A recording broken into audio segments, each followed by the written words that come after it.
ورحمۃ اللہ وبرکاتہ۔ الحمد للہ الذی لم يتخذ ولدا ولم يكن له شریک فی الملک ولم يكن له ولی من الذل وکبرہ تکبیرا۔ اللہ اکبر کبیرا، الحمد للہ کثیرا، سبحان اللہ بکرۃ واصیلا۔ فاعوذ باللہ السمیع العلیم من الشیطان الرجیم، بسم اللہ الرحمن الرحیم۔ انہم فتیۃ آمنوا بربہم وزدناہم ھدی، صدق اللہ العظیم۔ حمد و ستائش اللہ رب العالمین کے لیے ہے۔ ہم سب اللہ کی بڑائی و بزرگی بیان کرتے ہیں۔ وہی ہمارا خالق، مالک اور حاکم ہے، کریٹر، سسٹینر، لا گیور، لا میکر اور اس یونیورس کا اوریجنیٹر یعنی فاطر السماوات والارض صرف اور صرف اللہ تبارک و تعالی ہی کی ذات ہے۔ درود و سلام ہو نبی آخر الزماں حضرت سیدنا محمد مصطفیٰ صلی اللہ علیہ وسلم پر، جنہیں اللہ تعالیٰ نے آخری نبی، the final and ultimate messenger اور رحمت للعالمین، دا بینیفیکٹر آف ہیومینٹی بنا کر قیامت تک آنے والے سارے انسانوں کے لیے کتاب ہدایت، the guidance for entire mankind, Quran مجید دے کر روانہ فرمایا ہوں۔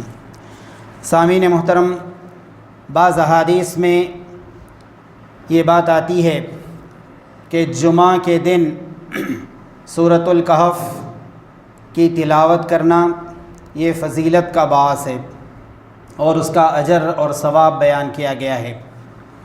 15ویں اور 16ویں پارے میں سورۃ الکہف واقع ہے، مڈ آف دا قرآن پر، قرآن کے بالکل درمیانی حصے میں۔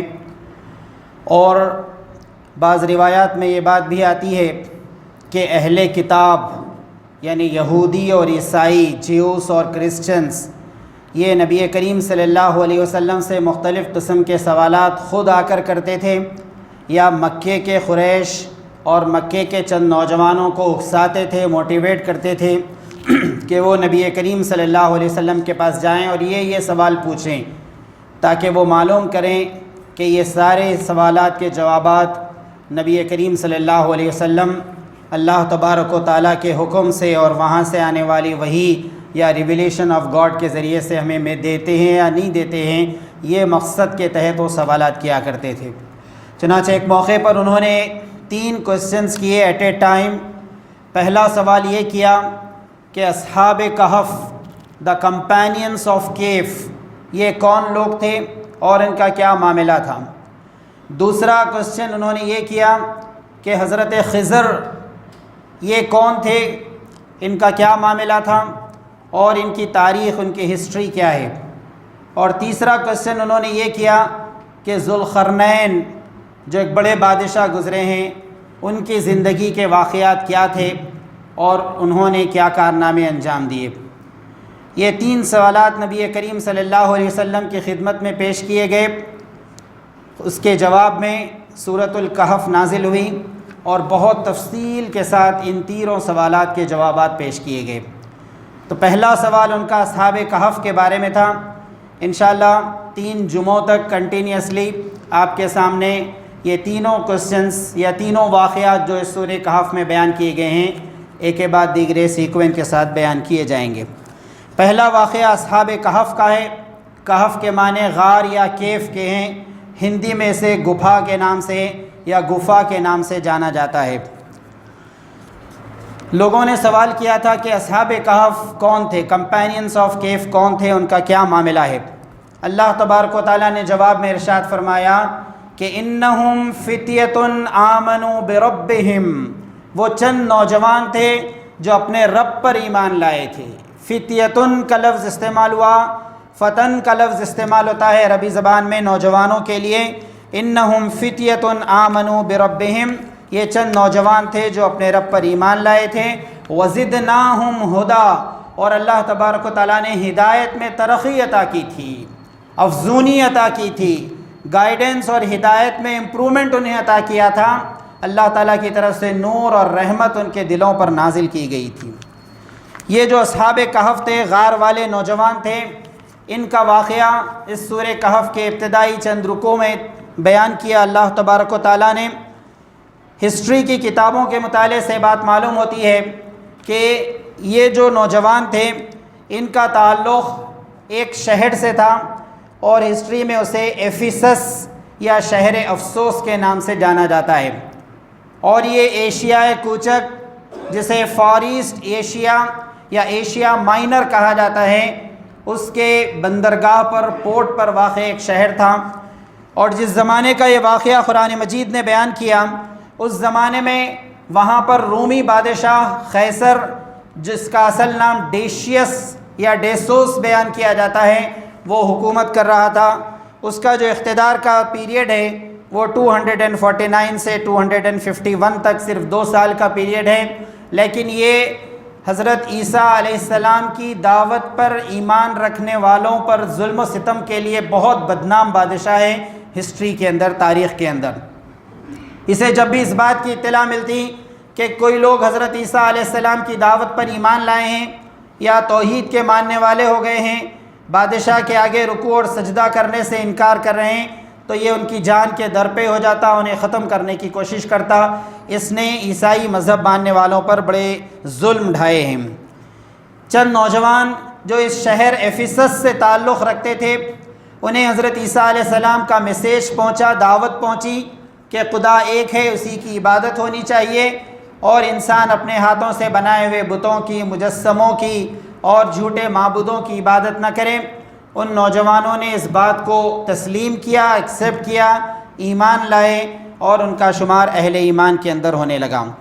بادشاہ کو جب اس بات کی اطلاع ملی کہ حضرت عیسیٰ علیہ السلام کی دعوت پر ایمان رکھنے والے کچھ نوجوان اس کے اپنے ملک میں، اس کے اپنی اقتدار میں پیدا ہو گئے ہیں، تو اس نے ان نوجوانوں کو بلایا، انہیں دھمکی دی، 24 گھنٹے کی نوٹس ان کو دی گئی کہ یا تو اپنے باپ دادا کے فور فادرز کا جو دین تھا، دین شرک، اس کی طرف وہ واپس لوٹ جائیں، مرتد ہو جائیں، یا پھر یہ کہ بادشاہ انہیں سولی پر چڑھا دے گا، ان نوجوانوں کو ختم کر دے گا۔ یہ نوجوان بادشاہ کی اس دھمکی کے بعد ایک جگہ جمع ہوئے اور انہوں نے اس بات کا فیصلہ کیا کہ اپنے ایمان کو بچانے کے لیے اور اپنے ایمان کی حفاظت کے لیے وہ بادشاہ سے لڑائی اور ڈائریکٹ کانفرنٹیشن اس کے متحمل نہیں ہیں۔ ظاہر ہے کہ چند نوجوان تھے اور بادشاہ اور اس کی فوج کے آگے ٹھہرنا ان کے لیے ایک مشکل کام تھا، ان کا سپورٹ کرنے کے لیے ایک بڑی تعداد موجود نہیں تھی، اور کچھ اتنی بھی موجود نہیں تھی کہ وہ بادشاہ کے آواز کے خلاف آواز بلند کر سکتی۔ فَأْوُوا إِلَى الْكَهْفِ يَنشُرْ لَكُمْ رَبُّكُمْ مِنْ رَحْمَتِهِ۔ تو ان حالات میں سب سے بیسٹ ڈیسیشن ہمارے لیے یہ ہوگا کہ چلو ہم آبادی سے باہر نکلتے ہیں، شہر سے دور چلے جاتے ہیں، کسی غار کے اندر پناہ لیتے ہیں۔ فَأْوُوا إِلَى الْكَهْفِ، چلو کسی کیف کے اندر، کسی غار میں ہم جا کر چھپ جائیں گے۔ يَنشُرْ لَكُمْ رَبُّكُمْ مِنْ رَحْمَتِهِ، تمہارا رب تمہارے اوپر رحمت کا فیضان فرمائے گا۔ وَيُهَيِّئْ لَكُمْ مِنْ أَمْرِكُمْ مِرْفَقًا، اور تمہارے لیے رفیق اور مددگار فراہم کرے گا۔ چنانچہ ان نوجوانوں نے رات کی تاریکی میں شہر سے بہت دور ایک پہاڑی سلسلہ تھا، ایک ماؤنٹینز کی سیریز تھی، وہ وہاں پر گئے، انہیں ایک اچھا سا غار پناہ لینے کے لیے میسر آیا۔ جب وہ جا رہے تھے شہر چھوڑ کر تو ان کا ایک پیٹ ڈاگ تھا، ایک پالتو کتا تھا، وہ بھی ان کے پیچھے پیچھے چلا، اور یہ نوجوان اس غار میں پہنچے۔ وہاں پر جانے کے بعد یہ تھک چکے تھے، انہوں نے آرام کرنے یا لیٹنے کی نیت سے کچھ دیر وہاں پر ریسٹ لیا۔ فَضَرَبْنَا عَلَىٰ آذَانِهِمْ، قرآن مجید کہتا ہے ہم نے ان کے کانوں پر تھپکی دی، ہم نے ان کے کانوں پر تھپکی دی۔ فَضَرَبْنَا عَلَىٰ آذَانِهِمْ فِي الْكَهْفِ، اور اس کے نتیجے میں ان پر نیند طاری ہو گئی، ایک لمبی نیند وہ سو گئے، اور اللہ تبارک و تعالیٰ نے موسم کی شدت سے ان کی حفاظت کی۔ وَتَرَى الشَّمْسَ إِذَا طَلَعَتْ تَزَاوَرُ عَنْ كَهْفِهِمْ ذَاتَ الْيَمِينِ وَإِذَا غَرَبَتْ تَقْرِضُهُمْ ذَاتَ الشِّمَالِ، اس ڈائریکشن میں ان کا کیف تھا۔ یا اللہ تبارک و تعالیٰ کی طرف سے ایک نشانی کے طور پر ایسے حالات پیدا کیے گئے تھے کہ سورج کی شعاعیں، سن ریز ڈائریکٹ ان پر نہیں پہنچتی تھیں، اور اس کی گرمی سے ان کو محفوظ رکھا گیا۔ وہ ایک لمبی مدت تک سوتے رہے۔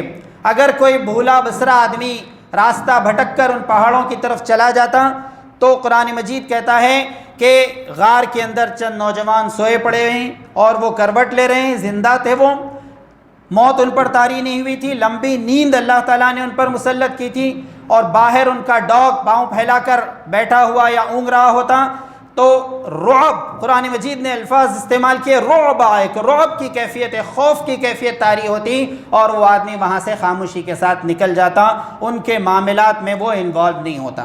لمبی مدت تک وہ سوتے رہے اور اس کے بعد اللہ تبارک و تعالیٰ نے انہیں نیند سے جگایا، اس کے بعد وہ اٹھے، بھوک انہیں محسوس ہوئی، ان کے پاس جو پیسے تھے انہوں نے اپنے ساتھیوں میں سے ایک ساتھی کو دیا اور کہا کہ جائیں اور بازار سے کچھ کھانا لے کر آئیں۔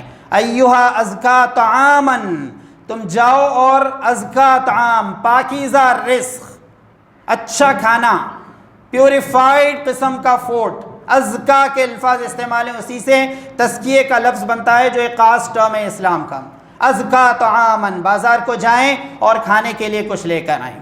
اور وہ نوجوان بازار گیا، ظاہر ہے کہ ایک لمبی مدت گزر چکی تھی، اس زمانے میں جو ڈیشیس بادشاہ تھا وہ مر کھپ کر ختم ہو چکا تھا، ایک دوسرا بادشاہ وہاں پر حکمرانی کر رہا تھا، اور یہ جو بادشاہ تھا وہ حضرت عیسیٰ علیہ السلام کی بات ماننے والا، ان پر ایمان رکھنے والا، اس کا نام تھیوڈیسس بتایا جاتا ہے۔ اس بادشاہ تک اس بات کی اطلاع پہنچی کہ ایک نوجوان کچھ کھانے کی چیز خریدنے کے لیے آیا ہے، ایسی کرنسی اس کے پاس ہے جو بہت پرانی ہے، وہ کچھ سینچریز پہلے کی ہے، تو لوگ یہ سمجھے کہ اسے کچھ خزانہ مل گیا ہے، دفینہ مل گیا ہے، اسے کوئی ہڈن ایسٹ مل گیا ہے، ٹریجر مل گیا ہے اسے، لہٰذا ایک بڑی تعداد میں لوگ جمع ہوئے۔ اس نوجوان نے سارا واقعہ بیان کیا کہ ابھی کل پرسوں کی تو بات ہے کہ ہم لوگ گئے تھے اور جا کر غار میں سو گئے تھے، لوگوں نے اس کی بات پر یقین نہیں کیا۔ وقت کے حکمراں اور ارباب اقتدار، کچھ بڑے بڑے حکومت کے عہدیدار اور ان کے ساتھ پبلک کی ایک بہت بڑی تعداد اس نوجوان کے ساتھ ان غاروں کی طرف روانہ ہوئی۔ ان پہاڑوں پر چڑھ کر انہوں نے بقیہ نوجوانوں سے ملاقات کی۔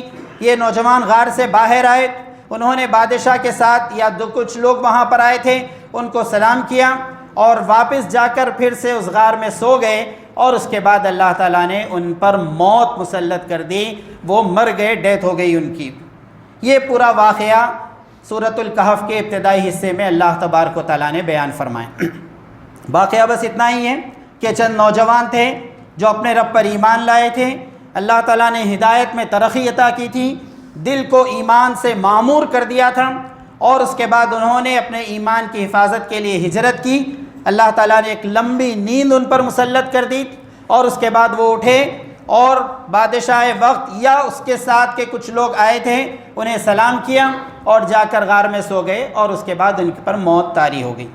اس واقعے کو بیان کرنے کے بعد قرآن مجید نے سورۃ الکہف کے اندر کچھ اہم پہلو بیان کیے ہیں، کچھ امپورٹنٹ ایسپیکٹ بیان کیے ہیں جو دراصل اس واقعے کا ایسنس ہیں، اس کا میسیج ہیں، اور یہ میسیج ہماری زندگیوں کے اندر ایک بڑی تبدیلی، ایک بڑا انقلاب پیدا کر سکتا ہے۔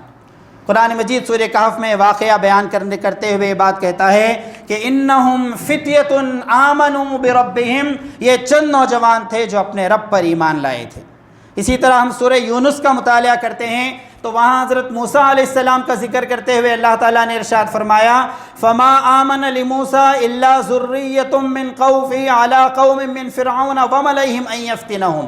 سید مودودی علیہ الرحمٰن نے اس آیت کا ترجمہ کیا، حضرت موسیٰ علیہ السلام پر ایمان نہیں لائے مگر چند نوجوان، ذریۃن، اس لفظ کا ترجمہ انہوں نے کیا ہے کہ بس چند نوجوان تھے جو حضرت موسیٰ علیہ السلام پر ایمان لائے تھے، انہوں نے حضرت موسیٰ علیہ السلام کا ساتھ دیا ہے۔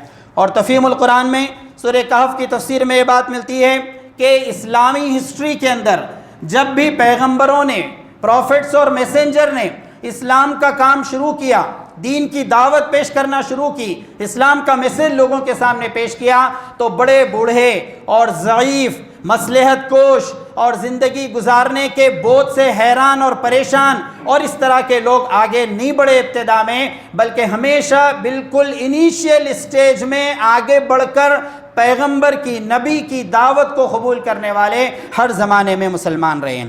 چنانچہ حضرت محمد مصطفیٰ صلی اللہ علیہ وسلم نے جب اسلام کی دعوت پیش کی تو بالکل اسٹارٹنگ کے پیریڈ میں نبی کریم صلی اللہ علیہ وسلم پر جو ایمان لائے اس میں حضرت علی ابن ابی طالب، حضرت جعفر طیار، حضرت زبیر، حضرت سعد بن ابی وقاص، حضرت طلحہ رضی اللہ تعالیٰ عنہ، حضرت مصعب بن عمیر رضی اللہ تعالیٰ عنہ، حضرت عبداللہ بن مسعود رضی اللہ تعالیٰ عنہ، بڑے بڑے صحابہ ہیں، بڑے بڑے کمپیننس آف پروفٹ ہیں جن کے نام میں نے آپ کے سامنے لیے ہیں۔ ان سب کی عمر 20 سال سے کم تھی، لیس دین 20. انگلش میں محاورہ کہا جاتا ہے گرلز کی عمر کو بیان کرنے کے لیے کہ سویٹ 16.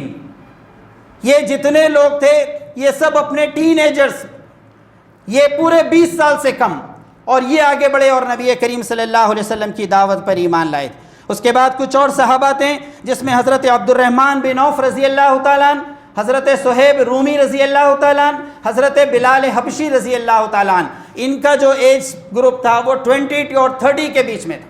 30 سال سے کم عمر تھے یہ صحابہ جو نبی کریم صلی اللہ علیہ وسلم پر ایمان لائے تھے. پھر اس کے بعد حضرت ابو عبیدہ بن الجراح رضی اللہ تعالیٰ عنہ، حضرت زید بن حارثہ رضی اللہ تعالیٰ عنہ، حضرت عثمان بن عفان اور حضرت عمر فاروق رضی اللہ تعالیٰ عنہ. یہ 30 سے 35 سال کے ایج گروپ میں تھے، لیس دین 35. حضرت ابو بکر صدیق رضی اللہ تعالیٰ عنہ ایمان لائے، اس وقت ان کی عمر 38 ایئرز تھی. اور ایک صحابی تھے نبی کریم صلی اللہ علیہ وسلم کے، حضرت عمار بن یاسر، ان کی عمر نبی کریم صلی اللہ علیہ وسلم کی ایج کے برابر یعنی 40 ایئرز تھی. اور جتنے لوگ ایمان لائے مکے کی زندگی میں ابتدا میں، صرف ایک صاحب کا نام آتا ہے، حضرت عبیدہ بن حارث مطلبی رضی اللہ تعالیٰ عنہ. یہ ایک ہی صحابی تھے جن کی عمر نبی کریم صلی اللہ علیہ وسلم سے زیادہ تھی، 40 سے زیادہ تھی. باقی سب 20 اور 30 اور 35 کے بیچ کے لوگ، اور ایک بڑی تعداد 20 سال سے کم. تو قرآن مجید نے کہا انہم فتیۃ آمنوا بربہم، یہ چند نوجوان تھے جو اپنے رب پر ایمان لائے تھے. وزدناہم ہدی، ہم نے ہدایت میں ترقی عطا کی تھی. وربطنا علی قلوبہم، تو یہ نوجوان ہر دور میں اسلام کا سرمایہ رہے ہیں، یہ ایسٹ آف اسلام رہے ہیں.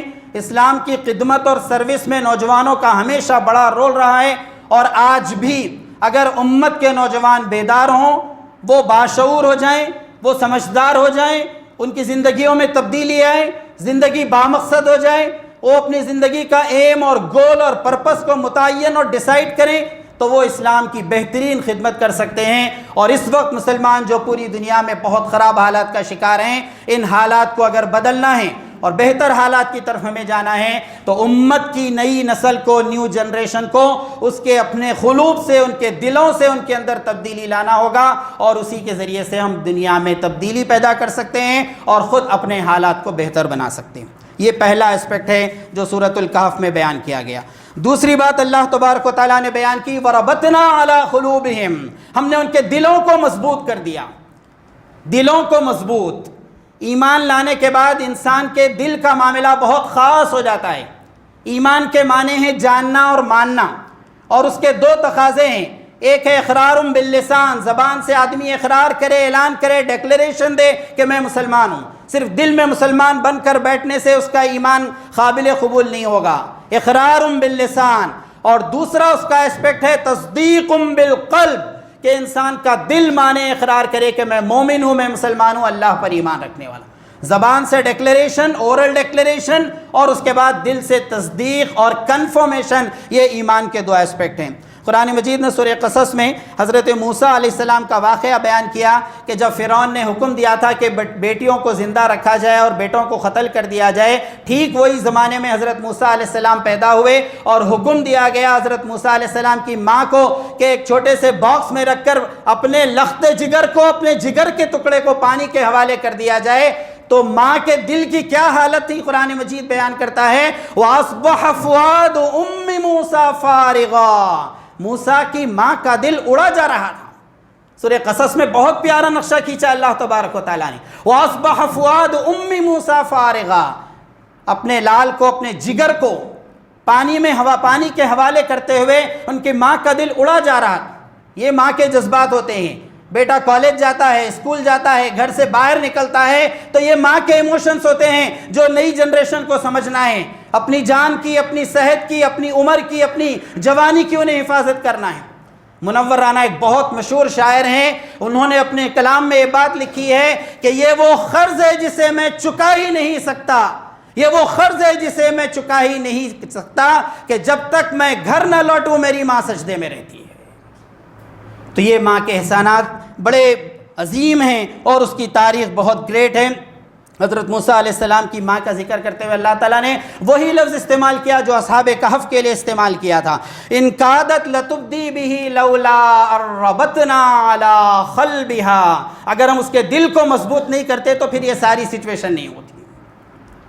تو اللہ تبارک و تعالیٰ ایمان کے نتیجے میں دل کی مضبوطی عطا کرتا ہے، دل کو مستحکم کرتا ہے، اسٹرانگ، بہت ہی ڈیسیشن لینے والا اسے بناتا ہے، اور اسی کی دعا بھی سکھائی گئی۔ نبی کریم صلی اللہ علیہ وسلم نے ایک حدیث میں یہ دعا سکھائی ہے کہ یا مقلب القلوب ثبت قلبی علی دینک و طاعتک، ترمذی شریف کی روایت میں یہ دعا ہے، دلوں کو پلٹنے والے اے خدا ہمارے دل کو اسلام پر جمع دے مضبوطی کے ساتھ، کنسسٹنسی آن اسلام، ثبت قلبی علی دینک و طاعتک۔ اور خود قرآن میں دعا سکھائی گئی، ربنا لا تزغ قلوبنا بعد اذ ہدیتنا وہب لنا من لدنک رحمہ، اے اللہ ہدایت دینے کے بعد ہمارے دل کو گمراہی میں مبتلا مت کیجیے، دل میں ٹیڑھ نہ ہو، دل میں کجی نہ آئے، دل میں کمزوری نہ آئے، اسلام کے بارے میں شکوک و شبہات نہ ہو، مذبذبین بین ذالک کی کیفیت نہ ہو۔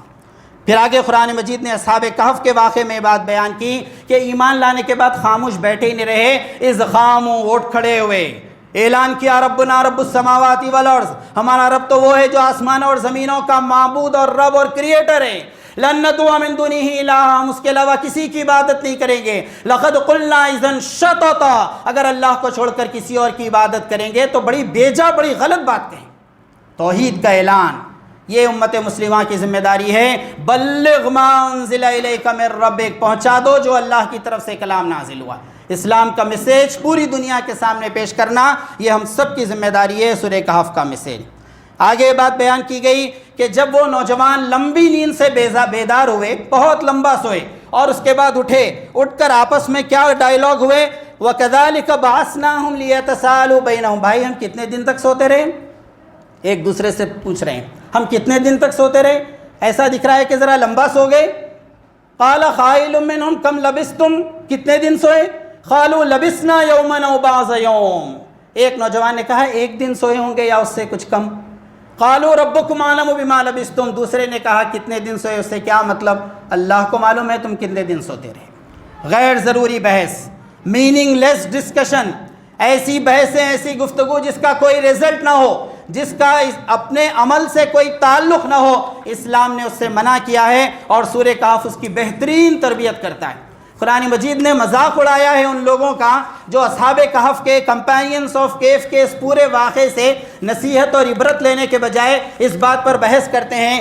لوگ یہ بات کرتے ہیں سیقولون ثلاثۃ رابعہم کلبہم، لوگ پوچھ رہے ہیں کہ وہ 3 نوجوان تھے اور چوتھا ان کا ڈاگ تھا، وہ 5 نوجوان تھے، چھٹا ان کا کتا تھا، وہ 7 نوجوان تھے اور 8واں ان کا کتا تھا۔ قل ربی اعلم بعدتہم، تمہارا رب جانتا ہے کہ وہ کتنے تھے تعداد۔